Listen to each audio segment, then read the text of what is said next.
This problem, we are going to find the net area and the total area of the function y equals x to the third minus x squared minus 2x on the interval negative 1, 2. We have the bound. The left end is a, the right end is b. A is negative 1, b is positive 2. Two different things that we have to find. The net area, the net area, and the second one is the total area. So the first part, the second part. The net area is the definite integral from point A to point B of the function. You do not have to think about which part negative, which part positive. You just find the net or the already adjusted portion of the area. So definite integral, which is from negative 1 to positive 2 of the function that we use as the integrand. Okay, that's not too bad for the definite integral or the part to find the net area. How about the total area? How do we find the total area? This part is tricky because total, that means we're gonna take wherever that the graph goes, even the negative portion, the positive portion, but we disregard the negative sign. The way to process this part of the problem to find the total area, we're going to start with sketching the graph. Or if you don't want to sketch the graph first, just find the x-intercept. How to find the x-intercept? You let y be 0. Okay, you let y be 0. For this case, if y is 0, we have x to the third minus x squared minus 2x. You're gonna solve for x. If you solve for x, let's see if it can be factored completely. Yes, it is. So factor the x out. You get x squared minus x minus 2. And do a little bit more by factor the x squared minus x minus 2. We get x here as x times x to get x squared. The number to multiply to get negative 2 is negative 1 and positive 2, or positive 1 and negative 2. This case, the sum is negative, so the larger quantity has negative inside. Okay, or you can use a quadratic formula when you get to that point. It doesn't matter. Now we have the point that the graph crossing the x-axis at x equals 0, x equals 2, and x equals negative 1.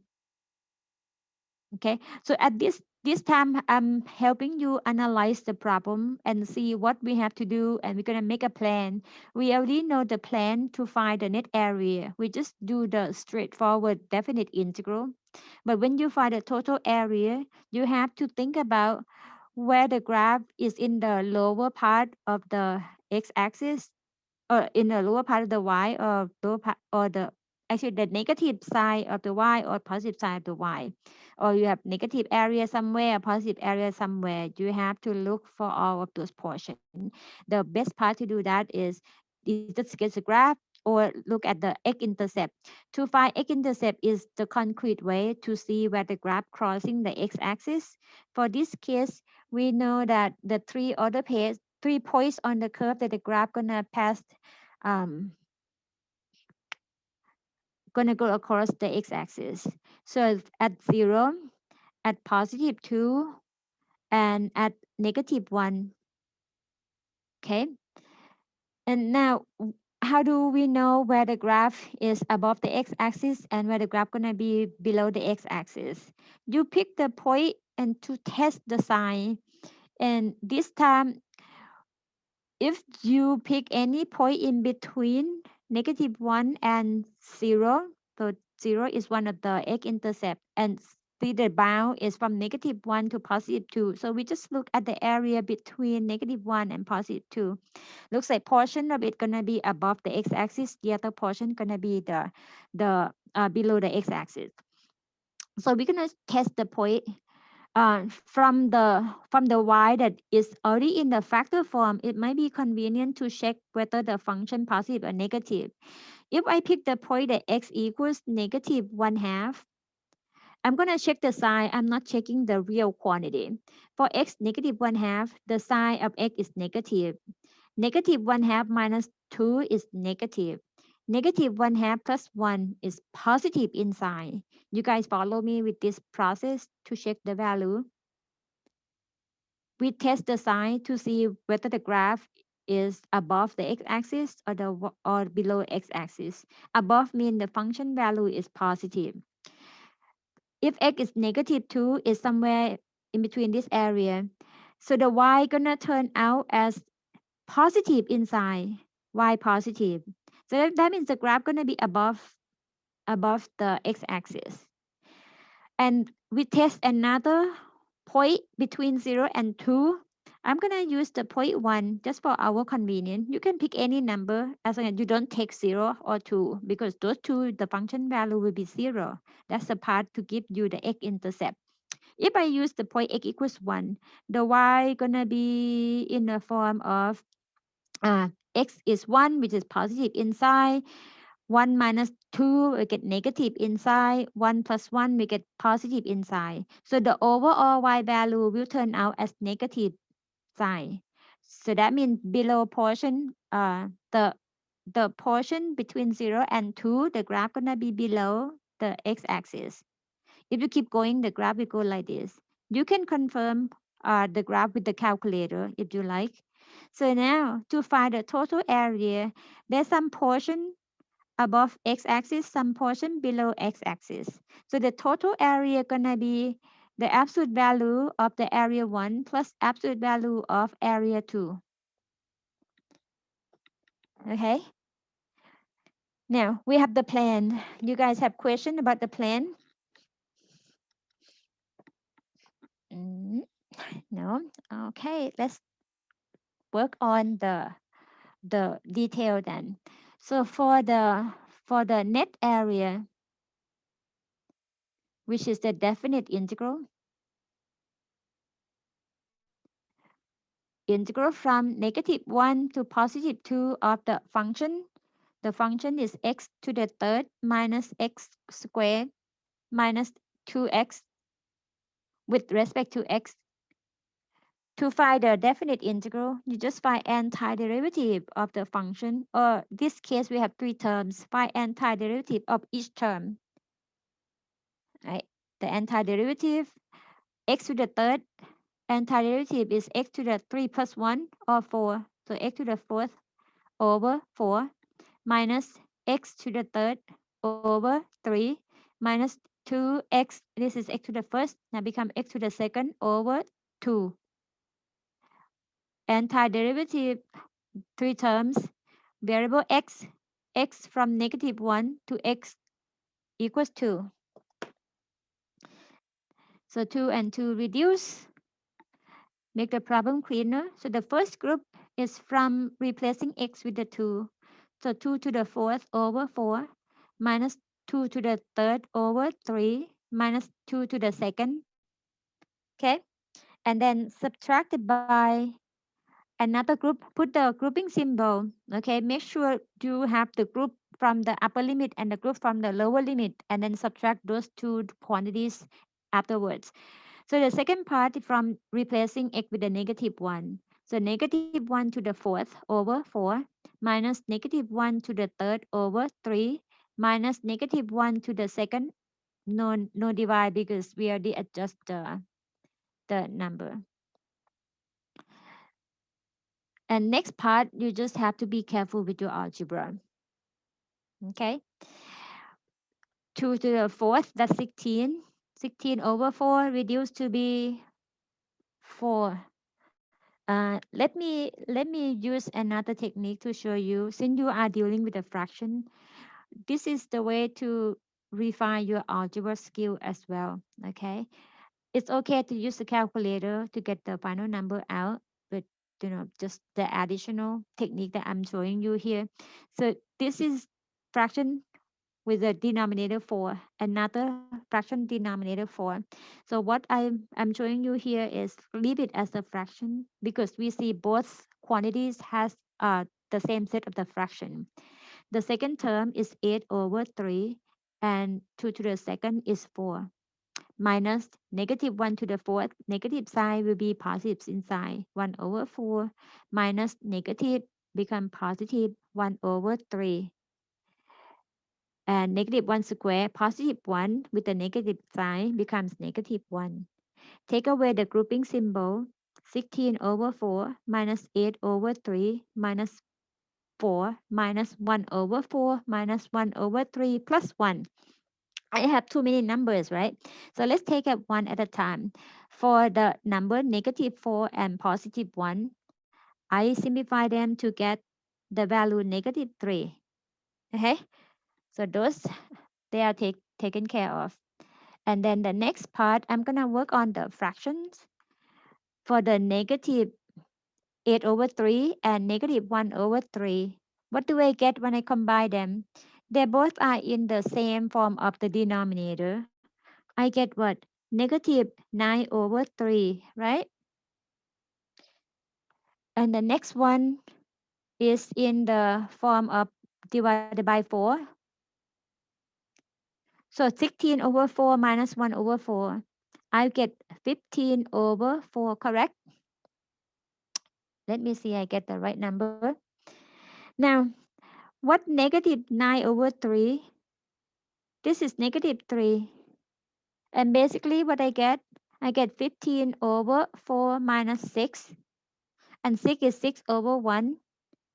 I make the same denominator. It becomes 15 minus 24. And finally, I will get negative 9 over 4 as the net area. And negative 9 over 4 in the decimal form is negative 2.25. Either one, both of them, since the negative 2.25 is the ending decimal, it's not too bad to do by hand.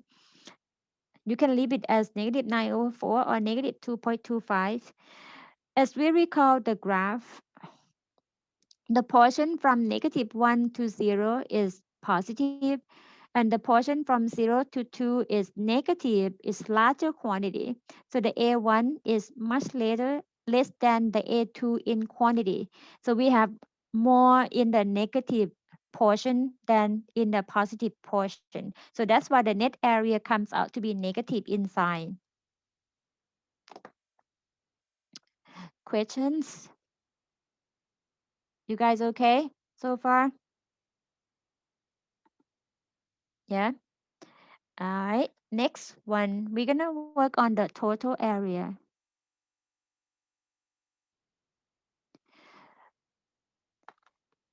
The total area, we already look at the area as two portions, uh, from negative 1 to 0 and 0 to 2 as a A1 and A2. So on the side here, A1 is a definite integral from negative 1 to 0 of the function. The function is x to the third minus x to the second minus 2x with respect to x. And the A2 is the definite integral from 0 to 2 of the same function. I broke it down into two portions because the total area is the absolute value of the area A1 added by the absolute value of the area A2. Okay, the total, we disregard the sign. So I broke it up into two portions and work on one at a time. The first one, since we already know the antiderivative, that what we did in the portion of the net area, I'm going to use it as x to the fourth over 4 minus x to the third over 3 minus x to the second. And the definite integral from x equals negative 1 to x equals 0. So we're going to calculate. First round, we put 0. Going to be 0 to the fourth minus 0 to the third minus 0 to the second. Subtracted by the portion from negative 1. From x equals negative 1 is negative 1 to the fourth over 4 minus negative 1 to the third over 3 minus negative 1 squared. And that comes out to be negative of 1 over 4 minus become plus sign plus 1 over 3 and minus 1. And that gives us This time we have to work on the fraction, right? So 4, 3, and 1 denominator is 12. Then we get this as 3 plus 4 minus 12. And that is 7 minus 12 or negative 5. With the negative inside, gonna be negative together. Out front becomes positive inside. So 5 over 12. So this is the area A1. That confirmed because area 1 is in the positive portion of the y. So A1 we get as 5 over 12. Set it aside. The next part for the A2, same set of the antiderivative that we get x to the fourth over 4 minus x to the third over 3 minus x squared, and evaluate from x equals 0 to x equals 2. Replace the x with the 2 to the fourth over 4 minus 2 to the third over 3 minus 2 to the second, subtracted by 0 minus 0 minus 0. The first part, we get this time we have 2 to the fourth, the 16 over 4. We can simplify because we have just one group of the numbers that we have to simplify. We have 4 minus 8 over 3 minus 4. Then what happens? We have 4 and 4 reduce and becomes negative 8 over 3. The area A2, as we see, is in the lower part. That means A2 must be negative. From our calculation, that confirms. That confirms. Now, your goal is to find the total area. The total area means the absolute value of the A1, which already positive, so we have 5 over 2. And the absolute value of the A2 is 8 over 3. So going to be 5 over 2 plus 8 over 3. Find the common denominator, which is 6. So 5 times 3, that's 15. 8 times 2, that's 16. That comes out, did I do it right? So this is the 16, that's 5 times 3, that's 15. Oh, this is 12, sorry, 12. I was wrong. So 5 over 12, not 5 over 2. Sorry about that. So 5 over 12 plus 8 over 3. The common denominator is 12. Or you can write, you can multiply 8 over 3 by 4 over 4. Now we have 5 plus 32 becomes 37 over 12 as the exact solution of the total area. So that's the result.